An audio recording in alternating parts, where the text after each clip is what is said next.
اعوذ باللہ من الشیطان الرجیم بسم اللہ الرحمن الرحیم رب یسر ولا تعسر وتمم بالخیر۔ آج میں جس موضوع پر بات کروں گا وہ ہے منہج انقلاب نبوی صلی اللہ علیہ وسلم اور طریقہ جہاد فی سبیل اللہ۔ اس میں جو سب سے پہلے جو تصور نمبر 1 ہے اس میں علامہ اقبال کے فارسی کے کچھ اشعار ہیں۔ ان کا ترجمہ ہے کہ علامہ اقبال رحمہ اللہ فرماتے ہیں، مقام بندگی اور ہے اور مقام عاشقی اور ہے۔ نوری یعنی فرشتوں سے صرف اللہ تعالیٰ کو بندگی ہی چاہیے تھی، جبکہ خاکی یعنی انسان سے کچھ اور چاہیے تھا، اس لیے اسے تخلیق کیا گیا۔ اے اللہ تعالیٰ، اسے سمجھنا ہمارے لیے ممکن نہیں ہے کہ آپ کو ہم سے اپنے لیے کیا کچھ چاہیے۔ اللہ بے نیاز ہے، اسے کسی سے کچھ نہیں چاہیے، اور ایسے سمجھنا ہمارے لیے ممکن نہیں ہے۔ لیکن قرآن سے ہمیں یہ بات کنفرم ہو گئی ہے کہ آپ کو ہم سے کیا چاہیے۔ آپ اپنے وجود پر اپنے دوست کے خون سے شہادت چاہتے ہیں۔ اگر آپ کو کہیں پروانے جلے ہوئے ملے تو آپ سمجھ جائیں گے کہ یہاں کہیں شمع روشن تھی اور یہ پروانے اس کی وجہ سے جل گئے ہیں۔ اسی طرح اللہ کے عاشق جب اس کی راہ میں شہید ہوتے ہیں تو اس سے اللہ تعالیٰ کے وجود پر ایک گواہی ہمارے سامنے آتی ہے۔ سورہ احزاب کی آیت نمبر 21 اور 22 میں ہے، لَقَدْ كَانَ لَكُمْ فِي رَسُولِ اللَّهِ أُسْوَةٌ حَسَنَةٌ لِمَنْ كَانَ يَرْجُو اللَّهَ وَالْيَوْمَ الْآخِرَ وَذَكَرَ اللَّهَ كَثِيرًا۔ یقیناً تمہارے لیے رسول اللہ میں عمدہ نمونہ موجود ہے، ہر اس شخص کے لیے جو اللہ تعالیٰ کی اور قیامت کے دن کی توقع رکھتا ہے اور بکثرت اللہ تعالیٰ کی یاد کرتا ہے۔ وَلَمَّا رَأَى الْمُؤْمِنُونَ الْأَحْزَابَ قَالُوا هَذَا مَا وَعَدَنَا اللَّهُ وَرَسُولُهُ وَصَدَقَ اللَّهُ وَرَسُولُهُ وَمَا زَادَهُمْ إِلَّا إِيمَانًا وَتَسْلِيمًا۔ اور ایمانداروں نے جب کفار کے لشکروں کو دیکھا، بے ساختہ کہہ اٹھے کہ انہی کا وعدہ ہمیں اللہ تعالیٰ نے اور اس کے رسول نے دیا تھا، اور اللہ تعالیٰ اور اس کے رسول نے سچ فرمایا، اور اس چیز نے ان کے ایمان میں اور شیوہ فرما برداری میں اور اضافہ کر دیا۔ اب تصور نمبر 2 ہے کہ انقلاب کی تعریف کیا ہے۔ جیف گوڈون جو پروفیسر آف سوشیالوجی ہیں نیو یارک یونیورسٹی میں، انہوں نے اس کی 2 ڈیفینیشنز کی ہیں۔ First, a broad one: any and all instances which a state or a political regime is overthrown۔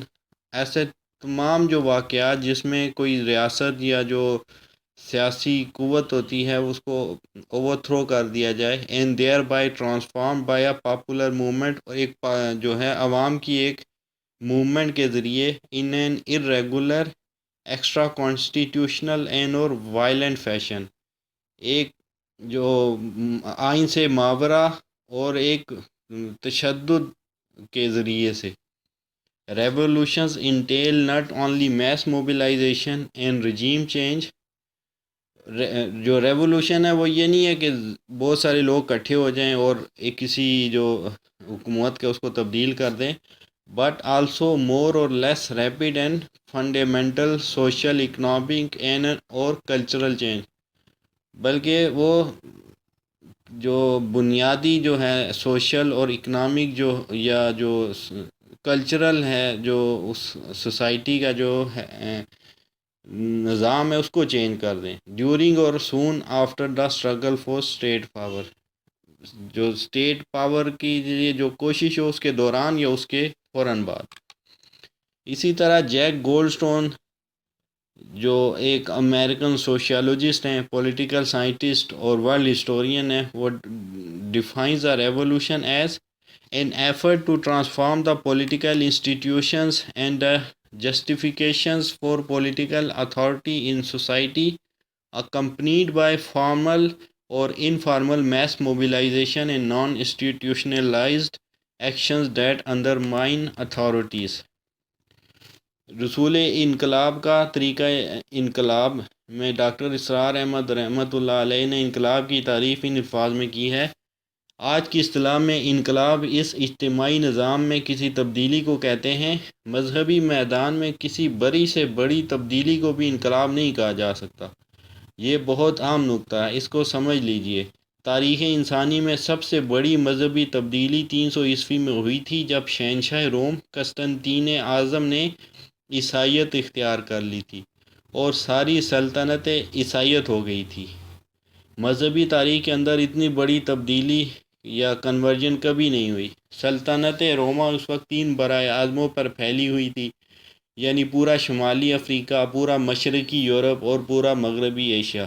لیکن اتنی بڑی مذہبی تبدیلی کا نام کبھی انقلابات کی تاریخ میں نہیں گنوایا گیا، اس لیے کہ اس مذہبی تبدیلی سے سیاسی، معاشی یا سماجی نظام میں کوئی بنیادی تبدیلی واقع نہیں ہوئی۔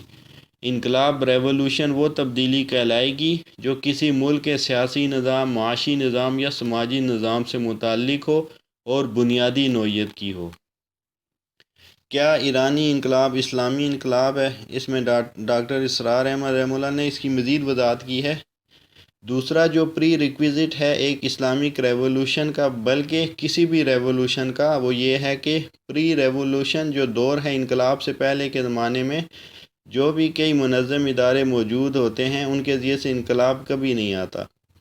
انقلاب آیا کرتا ہے ایک نئی جماعت سے، جو انقلابی پارٹی، ریولوشنری پارٹی، نئے کیڈرز کے ساتھ، وہ لوگ جو اس میں شریک ہوئے نئی آئیڈیالوجی کو ذہناً قبول کرتے ہوئے، اس میں درجہ بندی نہیں ہوگی۔ یہ نہیں ہوگا کہ جو سید ہیں وہ آگے ہیں اور جو شودر ہیں وہ پیچھے ہیں۔ یہ نہیں ہوگا کہ جو دولت مند ہے وہ آگے ہے اور جو غریب ہے وہ پیچھے، جو پچھلے سٹرکچر میں صاحب حیثیت تھے اور آگے، اور جو بے حیثیت تھا وہ پیچھے۔ یہ نہیں، بلکہ کس نے اس کے لیے کتنا اظہار کیا، کس نے اس کے لیے کتنی قربانی دی، کس نے اس کے لیے کتنی مشقت جھیلی، کس نے اس کے لیے کتنا وقت صرف کیا، یہ ہوگی وہ چیز جو در حقیقت ایک نیا کیڈر، ایک نئی آرگنائزیشن اور اس کے لیے جو نئے جو عہدے ہوں گے ان کو ملیں گے۔ اس کی جو بھی درجہ بندی ہے وجود میں آئے گی، تب انقلاب آتا ہے۔ کوئی پری ایگزسٹنگ ادارہ قبضہ کر لیتا ہے تو انقلاب نہیں ہوتا، وہ کو کا ہوتا ہے۔ ڈاکٹر صاحب کہا کرتے تھے کہ ایرانی انقلاب صحیح معنوں میں انقلاب نہیں ہے، اور بہت سے لوگوں نے ان پر اس وجہ سے تنقید بھی کی، حالانکہ اس میں ماس موبلائزیشن تھی، پاپولر موومنٹ تھی، لوگ بھی کھڑے ہوئے اس کے لیے۔ لیکن ڈاکٹر صاحب فرماتے تھے کہ اس میں ایک چیز مسنگ رہ گئی، وہ یہ کہ انقلاب برپا کرنے والی انقلابی جماعت موجود نہیں تھی۔ جن لوگوں نے اس تحریک کو شروع کیا تھا وہ لوگ بعد میں اس کو لیڈ نہیں کر سکے صحیح طریقے سے۔ جو علماء تھے وہاں، جو ایک پری ریولوشن ادارہ ایک موجود تھا، گو کہ وہ اسٹیٹ انسٹیٹیوشن نہیں تھا۔ یہ فرق ضرور ہے ایرانی انقلاب میں کہ وہ کوئی ریاستی ادارہ نہیں تھا، جیسے عام طور پر دنیا میں یہ ہوتا ہے۔ عالم اسلام میں بھی آپ کو ایسی بہت سی مثالیں مل جائیں گی۔ موجودہ دور میں عرب اسپرنگ میں بھی آپ کو یہ نظر آئے گا کہ ایک ریاستی ادارہ فوج نے اس کو ہائی جیک کر لیا، اس تحریک تو عوام نے شروع کی تھی، لیکن فوج نے اس کو ہائی جیک کر لیا اور جس طرح کی تبدیلی آ رہی تھی اسے روک دیا اور اپنی مرضی کا نظام بنا لیا۔ ایران میں ریاستی ادارہ تو نہیں تھا، لیکن ایک سوشل انسٹیٹیوشن تھا جو بہت مضبوط تھا، یعنی علماء۔ انہوں نے اس پوری تحریک کو ہائی جیک کر لیا اور انقلاب برپا کیا اپنی مرضی کے مطابق، اور اس انقلاب کے پھیلاؤ کو بھی روک دیا۔ مطلب وہ ایران کا جو انقلاب تھا وہ کسی مزید ملک میں وہ نہیں پھیل سکا۔ تو اسی حوالے سے ڈاکٹر صاحب اسے ایک مسنگ لنک کہتے ہیں۔ اب انقلاب کی تعریف کیا ہے؟ اجتماعی زندگی کے کسی گوشے، یعنی سیاسی، معاشی یا معاشرتی نظام میں کوئی بنیادی تبدیلی واقع ہو۔ اس تبدیلی میں عوام کی ایک بڑی تعداد انقلابی جماعت کے ساتھ شامل ہو۔ اس تحریک کی قیادت ایک منظم انقلابی جماعت کر رہی ہو، جس میں قربانی اور ایثار کی بنا پر نئے کیڈرز وجود پا چکے ہوں۔ اب تصور نمبر 3 ہے انقلاب کا نبوی طریقہ صلی اللہ علیہ وسلم۔ پہلا مرحلہ انقلابی نظریہ توحید کی دعوت۔ سورہ مدثر کی آیت 1 سے 3 میں ہے، اے چادر اوڑھنے والے کھڑا ہو جا اور ڈرانا شروع کر اور اپنے رب کو بڑا کر۔ سورہ مائدہ کی آیت نمبر 67 میں ہے، اے رسول صلی اللہ علیہ وسلم پہنچا دیجئے جو کچھ بھی آپ کے رب کی جانب سے نازل کیا گیا ہے۔ یعنی پہلا مرحلہ ہے نظریے کی دعوت۔ دوسرا مرحلہ ہے متفق ہونے والوں کی تنظیم۔ سورہ بقرہ آیت 285 میں ہے، اور کہہ اٹھے کہ ہم نے سنا اور قبول کیا، ہم تیری بخشش چاہتے ہیں اے ہمارے رب، اور تیری ہی طرف لوٹ کر جانا ہے۔ سورہ مائدہ کی آیت نمبر 7 میں ہے، اور یاد کرو اللہ کا احسان اپنے اوپر اور عہد اس کا جو تم نے ٹھہرایا تھا جب تم نے کہا تھا کہ ہم نے سنا اور مانا، اور اللہ کا تقوی اختیار کرو، بے شک اللہ خوب جانتا ہے دلوں کی بات۔ نبی پاک صلی اللہ علیہ وسلم کی مکی دور کی جد و جہد ایک منظم جد و جہد تھی، وہ کوئی غیر منظم جد و جہد نہیں تھی۔ تیسرا مرحلہ ہے تنظیم کا حصہ بننے والوں کی تربیت۔ سورہ جمعہ کی آیت نمبر 2 میں ہے، وہی ہے جس نے ناخواندہ لوگوں میں انہی میں سے ایک رسول بھیجا جو ان کے سامنے اس کی آیتیں پڑھ کر سناتا ہے اور ان کو پاک کرتا ہے اور ان کو کتاب و حکمت سکھاتا ہے، یقیناً وہ اس سے پہلے کھلی گمراہی میں تھے۔ اب چوتھا مرحلہ ہے صبر محض، کفو ایدیکم، اپنے ہاتھوں کو روکے رکھو۔ اس میں حکمتیں کیا ہیں؟ نمبر 1 کہ جماعت کا ابتدائی مراحل میں ہی کچلے جانے سے بچاؤ۔ نمبر 2 حکمران طبقات کی مخالفت اور ظلم اور اس کے نتیجے میں جماعت کے نظریے کا فروغ۔ نمبر 3 کمزور ایمان والے ساتھیوں کی چھانٹی، ظلم اور زیادتی کے مقابلے میں کھڑا وہی رہے گا جو سچا اور پکا ایمان والا ہو۔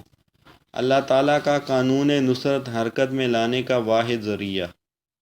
سورہ بقرہ کی آیت نمبر 214 میں ہے، کیا تم یہ گمان کیے بیٹھے ہو کہ جنت میں چلے جاؤ گے، حالانکہ اب تک تم پر وہ حالات نہیں آئے جو تم سے اگلے لوگوں پر آئے تھے۔ انہیں بیماریاں اور مصیبتیں پہنچی اور وہ یہاں تک جھنجھوڑے گئے کہ رسول اور اس کے ساتھ کے ایمان والے کہنے لگے کہ اللہ کی مدد کب آئے گی؟ سن رکھو کہ اللہ کی مدد قریب ہی ہے۔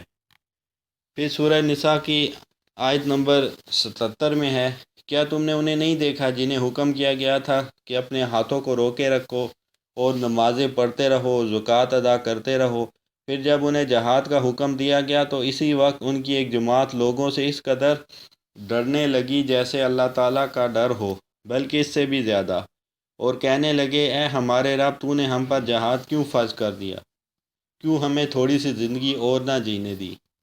آپ کہہ دیجئے کہ دنیا کی سود مندی تو بہت ہی کم ہے اور پرہیزگاروں کے لیے تو آخرت ہی بہتر ہے، اور تم پر ایک داغے کے برابر بھی ستم روا نہ رکھا جائے گا۔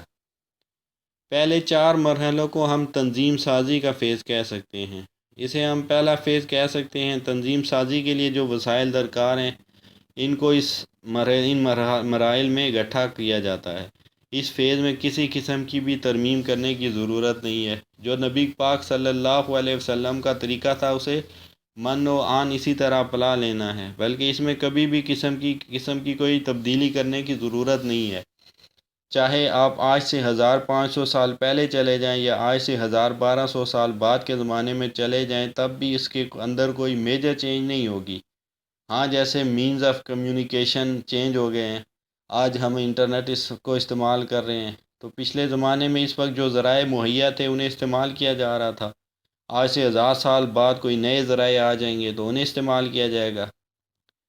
اس مرحلے کے بعد ایک سٹیپ آ سکتا ہے جو نبی پاک علیہ السلام کی زندگی میں آیا تھا، لیکن ہو سکتا ہے کہ ہماری زندگی میں وہ سٹیج نہ آئے اور وہ سکپ ہو جائے۔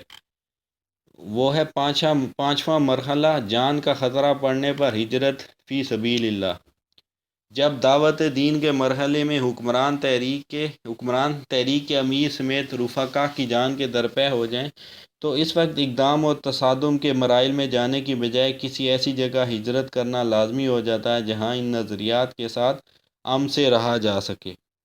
یہ ایک عارضی مرحلہ ہوتا ہے، اس کے بعد اللہ تعالیٰ ہی کوئی راستہ نکالتا ہے، جیسے کہ صحابہ نے اولاً حبشہ کی طرف ہجرت کی اور بعد ازاں رسول اکرم صلی اللہ علیہ وسلم کے ساتھ مدینہ کی طرف ہجرت کی۔ ایسی صورت میں اپنی جان بچانے کی کوشش نہ کرنا اور دشمن کے ہاتھوں قتل ہو جانا جائز نہیں ہے۔ سورہ نساء کے آیت نمبر 97 میں ہے، جو لوگ اپنے نفس پر ظلم کر رہے تھے ان کی روحیں جب فرشتوں نے قبض کی تو ان سے پوچھا کہ یہ تم کس حال میں مبتلا تھے؟ انہوں نے جواب دیا کہ ہم زمین میں کمزور و مجبور تھے۔ تو فرشتوں نے کہا، کیا خدا کی زمین وسیع نہ تھی کہ تم اس میں ہجرت کرتے؟ یہ وہ لوگ ہیں جن کا ٹھکانہ جہنم ہے اور بڑا ہی برا ٹھکانہ ہے۔ سورہ حج کی آیت نمبر 58 میں ہے، اور جن لوگوں نے اللہ کی راہ میں ہجرت کی پھر قتل کر دیے گئے یا مر گئے، اللہ ان کو اچھا رزق دے گا اور یقیناً اللہ ہی بہترین رازق ہے۔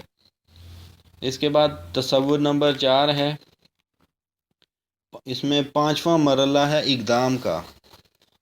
سورہ انفال کی آیت نمبر 65 اور 66 میں ہے، اے نبی صلی اللہ علیہ وسلم، اہل ایمان کو قتال کا شوق دلائیں۔ اگر تم میں 20 ڈٹ جانے والے ہوں گے تو وہ 200 پر غالب آئیں گے، اگر تم میں سے 100 ڈٹ جانے والے ہوں گے تو وہ 1000 کافروں پر غالب آئیں گے۔ یہ اس وجہ سے ہے کہ وہ ایک ایسی قوم ہے جو سمجھتے نہیں ہیں۔ اب اللہ تعالیٰ نے تمہاری لیے تخفیف کر دی کہ اگر تم میں سے 100 ڈٹ جانے والے ہوں گے تو وہ 200 پر غالب آئیں گے، اور اگر 1000 ہوں گے تو وہ 2000 پر اللہ کے حکم سے غالب آئیں گے، اور اللہ تعالیٰ ڈٹ جانے والوں کے ساتھ ہے۔ ابن عباس نے بیان کیا کہ جب یہ آیت اتری، اگر تم میں سے 20 آدمی بھی صبر کرنے والے ہوں گے تو وہ 200 پہ غالب آ جائیں گے، تو مسلمانوں پر سخت گزرا، کیونکہ اس آیت میں ان پر یہ فرض قرار دیا گیا تھا کہ ایک مسلمان 10 کافروں کے مقابلے میں نہ بھاگے۔ اس کے لیے اس کے بعد تخفیف کی گئی، اور اللہ تعالیٰ نے فرمایا، اب اللہ نے تم سے تخفیف کر دی اور معلوم کر لیا کہ تم میں جوش کی کمی ہے، سو اب اگر تم میں صبر کرنے والے ہوں گے تو وہ 200 پر غالب آ جائیں گے۔ حضرت ابن عباس نے کہا کہ تعداد کی اس کمی سے اتنی ہی مسلمانوں کے صبر میں کمی ہو گئی۔ سورہ طٰہٰ آیت نمبر 94 میں ہے، ہارون علیہ السلام نے جواب دیا، اے میری ماں کے بیٹے، میری داڑھی نہ پکڑ، نہ میرے سر کے بال کھینچ، مجھے اس بات کا ڈر تھا کہ تو آ کر کہے گا تم نے بنی اسرائیل میں پھوٹ ڈال دی اور میری بات کا پاس نہ کیا۔ امام ابن قیم لکھتے ہیں، انکار منکر کے 4 درجات ہیں۔ پہلا درجہ وہ ہے کہ جس سے منکر ختم ہو جائے اور اس کی جگہ معروف قائم ہو جائے۔ دوسرا درجہ یہ ہے کہ منکر کم ہو جائے اگرچہ مکمل ختم نہ ہو۔ تیسرا درجہ یہ ہے کہ وہ منکر تو ختم ہو جائے لیکن اس کی جگہ ایک ویسا ہی منکر اور آ جائے۔ اور چوتھا درجہ یہ ہے کہ اس منکر کے خاتمے کے بعد اس سے بھی بڑا اور بدترین منکر آ جائے۔ بس پہلے 2 درجے مشروع ہیں، جبکہ تیسرا درجہ اتحاد کا میدان ہے اور چوتھا درجہ حرام ہے۔ اس کے بعد چھٹا مرحلہ تصادم کا ہے۔ سورۃ صف آیت نمبر 11 سے 13 میں ہے، اے ایمان والو، کیا میں تمہیں ایسی تجارت نہ بتاؤں جو تمہیں عذاب علیم سے بچا لے؟ تم اللہ اور اس کے رسول پر ایمان لاؤ اور اللہ کے راستے میں اپنے مالوں جانوں کے ساتھ جہاد کرو، یہ تمہارے لیے بہتر ہے اگر تم علم رکھتے ہو۔ وہ تمہارے گناہوں سے تمہاری حفاظت کرے گا اور تمہیں باغوں میں داخل کرے گا جن کے نیچے نہریں بہتی ہیں، اور پاکیزہ مکانوں میں جو ہمیشگی کے باغوں میں ہیں۔ یہ بڑی کامیابی ہے۔ اور ایک اور چیز جسے تم پسند کرتے ہو، اللہ کی طرف سے مدد اور نزدیک فتح۔ آپ صلی اللہ علیہ وسلم مومنوں کو اس کی خوشخبری دے دیجیے۔ اب سابقہ حالت تصادم میں کیا تھی کہ دونوں طرف تلواریں اور گھوڑے، فرق صرف تعداد کا ہوتا تھا، ایک طرف مسلمان تو دوسری طرف کافر تھے۔ یہ نبی پاک کے دور میں اس طرح کی حالات تھے۔ مسلح جدوجہد کرنے کے لیے 50% وسائل اکٹھا کرنا قدر آسان تھا۔ اب موجودہ حالت کیا ہے کہ ایک طرف جدید ریاستیں ہیں، ان کے پاس جدید اسلحہ، ٹینک، جہاز، میزائل وغیرہ، دوسری طرف نہت عوام۔ مسلح جدوجہد کرنے کے لیے 50% وسائل اکٹھے کرنا کسی بھی جو نان گورنمنٹل آرگنائزیشن ہے اس کے لیے بہت مشکل ہے، تقریباً ناممکن ہو گیا۔ ایک طرف مسلمان تو دوسری طرف کلمہ گو مسلمان جان کی حرمت کعبے سے بڑھ کر ناحق خون بہنے کا خدشہ ہے اس میں۔ پھر میدان جنگ جو پہلے زمانے میں 14ویں صدی تک تھا کہ آئینی ہتھیار استعمال ہوتے تھے، تلوار، تیر، نیزے وغیرہ۔ پھر اس کے بعد 15ویں صدی سے 20ویں صدی تک بارود والے ہتھیار آ گئے، بندوقیں وغیرہ آ گئی، لیکن ان دونوں صورتوں میں میدان جنگ کی ضرورت ہوتی تھی۔ پھر 20ویں صدی کے وسط سے کوئی میدان جنگ نہیں ہے، میزائل ہیں، جیٹس ہیں، معیشت ہے اور ٹریڈ وارز ہیں۔ اور اس کے بعد پھر گوریلا جنگ اور سول مزاحمت کے آپشن ہیں، جبکہ جب گوریلا جنگ کا آپشن بھی ختم ہو گیا تو سول مزاحمت کا آپشن انسانیت نے استعمال کرنا شروع کیا۔ پہلے گاندھی نے اسے استعمال کیا برٹش جو سامراج کے خلاف، اور امریکی جو بلیک رائٹ ایکٹیوسٹ تھا مارٹن لوتھر کنگ، اس نے اسے بلیک رائٹس کے لیے استعمال کیا۔ لیکن سب سے پہلے انقلاب کے لیے اسے ایرانیوں نے استعمال کیا، اور ایرانی انقلاب 1979 کا اسی بنیاد پر آیا۔ اب حالات بتا رہے ہیں کہ ہمارے پاس دو ہی آپشن ہیں، جہاں حکومتی مشینری کمزور ہے، انفراسٹرکچر تباہ ہو چکا ہے، وہاں گوریلا جنگ ہی آپشن ہے جیسے افغانستان وغیرہ، اور جہاں حکومتی مشینری اور فوج مضبوط ہے، انفراسٹرکچر بھی موجود ہے، وہاں سول مزاحمت کا ہی آپشن کارآمد ہے جیسے ترکی، پاکستان وغیرہ۔ لیکن یہ بھی یاد رکھنا چاہیے کہ تبدیلی صرف گوریلا جنگ یا سول مزاحمت سے نہیں آتی، بلکہ صرف اور صرف tactical guerrilla war and tactical civil resistance سے ہی آتی ہے۔ چھٹا مرحلہ تصادم سول مزاحمت۔ اب سول مزاحمت پروفیسر جین شارپ، جو ان کی کتاب ہے فرام ڈکٹیٹرشپ ٹو ڈیموکریسی، اس میں وہ لکھتے ہیں کہ what civil resistance is not, کہ سول ریزسٹنس کیا نہیں ہے جو عام طور پر لوگ سمجھتے ہیں۔ نان وائلنس، عدم تشدد اور پیسیفزم، امن پسندی، میڈیشن، مصالحت اور پیس بلڈنگ، امن سازی، سپونٹینیس میس کنفلیگریشن، اچانک لوگوں کا جمع ہو جانا، اونلی اسٹریٹ پروٹیسٹ، مظاہرے، مارکیٹ کلوجر، ہڑتالیں اور ٹرانسپورٹ کلوجر، پہیہ جام وغیرہ۔ Professor Gene Sharp illustrated 198 methods of civil resistance in his work Politics of Non-Violent Action. Civil resistance is fought by psychological، نفسیاتی، social، سماجی، economic، معاشی and political سیاسی weapons، ہتھیار applied by the population جو عوام کے ذریعے and the institutions of the society سماجی اداروں کے ذریعے استعمال ہوتی ہے۔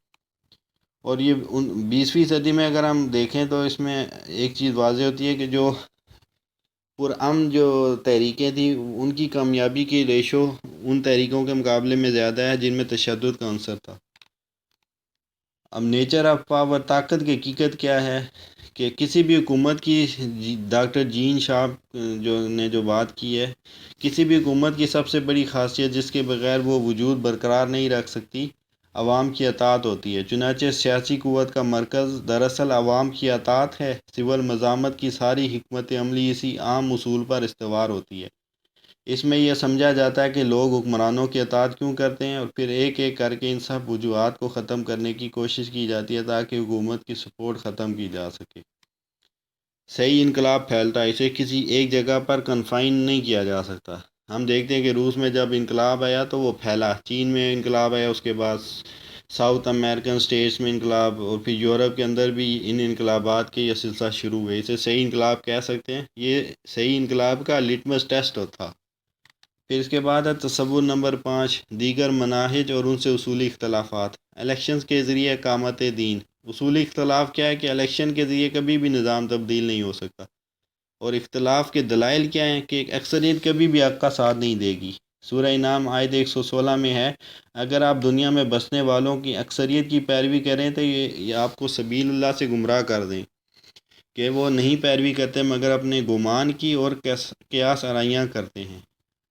بعض اوقات حالات ایسے بن جاتے ہیں کہ جس میں کسی اسلامی جماعت کو حکومت بنانے کا موقع مل جاتا ہے، جیسے عرب سپرنگ کے بعد جب مصر میں الیکشن ہوئے تو اخوان المسلمون کے علاوہ کوئی اپوزیشن کی جماعت موجود ہی نہیں تھی، اس لیے انہیں کامیابی مل گئی۔ اسی طرح الجزائر میں بھی حکومتی جبر نے کوئی اپوزیشن جماعت چھوڑی نہیں تھی، اس لیے جب الیکشن کی بات آئی تو لوگوں کے پاس ایک ہی آپشن تھا، متبادل کوئی نہیں تھا، تو لوگوں نے ان کو ووٹ دیا۔ اس صورت میں اگر آپ ووٹ کی بنیاد پر جیت بھی جائیں، جب کہ عام حالات میں اکثریت تو آپ کو ووٹ دے گی ہی نہیں، جیسا کہ پاکستان میں بھی یہ ہم دیکھ سکتے ہیں۔ اگر حالات کی وجہ سے کوئی اسلامی جماعت الیکشن جیت کر حکومت بنا لے تو کیا تبدیلی آئے گی؟ تو ہم نے دیکھ لیا کہ اس صورت میں بھی تبدیلی نہیں آئے گی۔ اب اس کی وجہ کیا ہے کہ کیونکہ اگر آپ الیکشن جیت کر حکومت بناتے ہیں تو آپ ریاست کے سب سے کمزور ستون یعنی مقننہ پارلیمنٹ پر اپنی برتری حاصل کرنے میں کامیاب ہوتے ہیں۔ آن پیج تو ہم کہتے ہیں کہ پارلیمنٹ سب سے بالا تر ستون ہے ریاست کا، لیکن آپ کی ساری جو ایڈمنسٹریشن اس کو رپورٹ کرتی ہے، وزیر اعظم جس طرح پارلیمنٹ کا ہیڈ ہے اسی طرح حکومت کا بھی ہیڈ ہے، فوج بھی اس کو رپورٹ کرتی ہے، لیکن حقیقی طور پر ہمیں پتہ ہے کہ ایسا ہوتا نہیں ہے۔ مشہور کہاوت ہے، power comes down the barrel of gun, جس کے ہاتھ میں گن ہے طاقت اس کی کے ہاتھ میں ہوتی ہے۔ پارلیمنٹ کے پاس گن نہیں ہے، اس لیے اس کے پاس طاقت بھی نہیں ہے۔ اگر آپ یہاں آ بھی جاتے ہیں تو دوسرے دو بڑے ستون جوڈیشری اور سب سے بڑا جو ستون ہے ایگزیکٹو، یہ آپ کو چلنے نہیں دیں گے۔ 1990 میں الجزائر میں اسلامک سالویشن فرنٹ کو واضح کامیابی کا امکان تھا تو الیکشن ہی نہیں ہونے دیے گئے، ایک دن بھی انہیں حکومت نہیں بنانے دی گئی، فوج نے انہیں گرا دیا۔ یہی چیز ترکی میں نجم الدین اربکان کی جماعت کے ساتھ ہوئی، حکومت مل بھی گئی تھی لیکن مشکل سے ایک سال ہی حکومت چلنے دی گئی اور فوج نے حکومت کو اڑا دیا۔ اور مصر میں اخوان کے ساتھ جو ہوا وہ بھی آپ کے سامنے ہے، پہلے جوڈیشری نے انہیں چلنے نہیں دیا، بعد میں فوج نے کچل دیا۔ اگر بالفرض آپ اس کے ذریعے سے کسی طریقے سے الیکشن میں کامیاب ہو بھی جاتے ہیں تب بھی تبدیلی نہیں آ سکتی۔ یہ جماعتیں جب بھی الیکشن میں آتی ہیں انہوں نے طاغوت کے ساتھ سمجھوتا کیا۔ اگر یہ اسی موقف پر قائم رہتی جن پر ان کے بڑوں نے انہیں چلایا تھا کہ ٹھیک ہے ہم الیکشن میں جائیں گے لیکن عوام ہمیں ووٹ دے یا نہ دے، ہم اپنے موقف پر قائم رہیں گے۔ پھر اس کے بعد ہے فوجی بغاوت کے ذریعے سے قیام خلافت۔ مصر میں اخوان میں یہ سوچ رہی ہے کہ ہم فوج کے کچھ لوگوں کی ذہنی تربیت کریں گے، پھر ایام ہموار کریں گے، پھر فوجی بغاوت کے ذریعے ملک میں خلافت قائم کر لیں گے۔ پاکستان میں بھی کچھ جماعتیں اس کی قائل ہیں، ان کے خیال میں کیونکہ فوج سب سے مضبوط ستون ہے ریاست کا، اس لیے اگر وہ ہمارے ساتھ آ جائے تو انقلاب آ جائے گا۔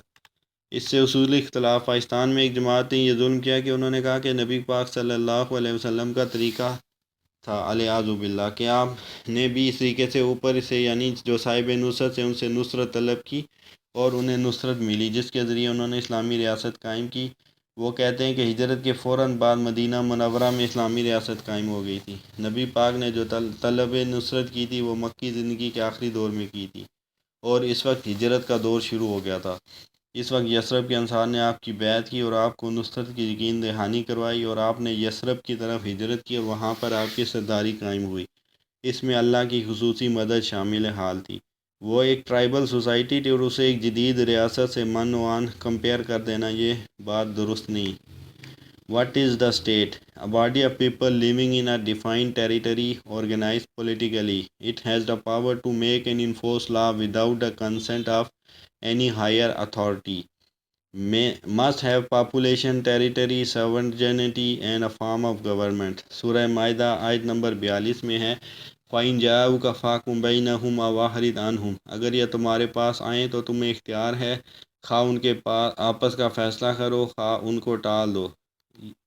اب اس آیت سے یہ ظاہر ہو رہا ہے کہ وہ کوئی باقاعدہ ریاست نہیں تھی مدینہ کی، وہاں لوگ جو غیر مسلم تو ان کو اختیار تھا کہ وہ چاہے تو آپ سے فیصلے کروائیں یا آپ سے فیصلے نہ کروائیں، اور نبی پاک کو بھی اختیار تھا کہ وہ چاہیں تو ان کے فیصلے کر دیں چاہیں تو انکار کر دیں۔ یہ نتیجہ اخذ کرنا کہ خلافت یا اسلامی ریاست قائم کرنے سے پہلے جہاد نہیں، سیرت محمدی صلی اللہ علیہ وسلم سے نصرہ کے نام سے اقامت دین کے لیے ایک نیا مرحلہ اخذ کرنا یعنی صاحب قوت سے نصرت طلب کرنا، حالانکہ یہ دراصل ہجرت کا مرحلہ تھا۔ فوجی بغاوت کے ذریعے سے قیام خلافت سے اصولی اختلافات کیا ہیں کہ اہل قوت ایمان کی آزمائش کے بغیر حزب اللہ میں شامل ہو بھی جائیں تو ایسی جماعت کے ساتھ اللہ کی نصرت کا وعدہ نہیں۔ سورہ بقرہ کی آیت نمبر 214 میں اس مضمون کو بیان کیا گیا ہے۔ فوجی بغاوت کے بعد بھی تبدیلی لانا ممکن نہیں کیونکہ بیوروکریسی اور دیگر ادارے اپنی جگہ موجود رہتے ہیں، ان میں کوئی تبدیلی نہیں آتی۔ محض تبلیغ اور انفرادی اصلاح کے ذریعے سے حکومت کی تبدیلی، مکمل دعوت پیش نہ کرنا، جہاد کرنے والوں اور خلافت کی جد و جہد کرنے والوں کی مخالفت کرنا، قیام خلافت کو فرض کی بجائے ایمان اور عمل صالحہ کے عوض محض اللہ کا انعام سمجھنا۔ سورہ نور کی آیت نمبر 55 میں اس کو بیان کیا گیا ہے۔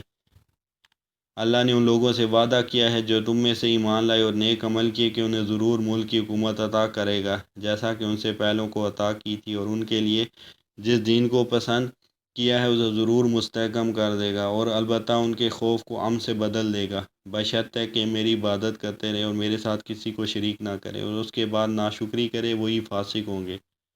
سورہ محمد کی آیت نمبر 7 میں ہے ایمان والو اگر تم اللہ کے دین کی مدد کرو گے تو وہ تمہاری مدد کرے گا اور تمہیں ثابت قدم رکھے گا۔ جب رسول اکرم صلی اللہ علیہ وسلم جن سے بڑا داعی اور مربی کوئی نہیں تھا کو کفر کے صداصروں سے لڑنا پڑا تو ان کے بعد اور کون سا ایسا داعی ہو سکتا ہے جو بغیر لڑے ہی دین کو غالب کر دے۔ گوریلا جنگ کے ذریعے نفاذ شریعت، سورہ انفال کی آیت نمبر 65-66 میں یہ مضمون بیان کیا گیا ہے۔ سورہ نساء آیت نمبر 93 میں ہے اور جو کوئی کسی مومن کو قصداً قتل کر ڈالے اس کی سزا دوزخ ہے جس میں وہ ہمیشہ رہے گا، اس پر اللہ تعالیٰ کا غضب ہے اسے اللہ تعالیٰ نے لعنت کی اور اس کے لیے بڑا عذاب تیار کر رکھا ہے۔ تنظیم کا امیر ہر قسم کے محاسبے سے مبرہ ہے۔ اس سے اصولی اختلاف یہ ہے کہ یہ حق تو صرف ایک نبی کے پاس ہو سکتا ہے، کسی غیر نبی کو یہ حق دینا تو قطعاً غیر شرعی ہے۔ خلفائے راشدین تک کوئی حق حاصل نہیں تھا۔ انقلاب ایک طویل جدوجہد کا متقاضی ہے جس میں ایک سے زائد نسلوں کی محنت درکار ہے، اس لیے یہ سب کچھ ایک شخص کے ہاتھ میں دے دینا مناسب نہیں۔ وما علینا الا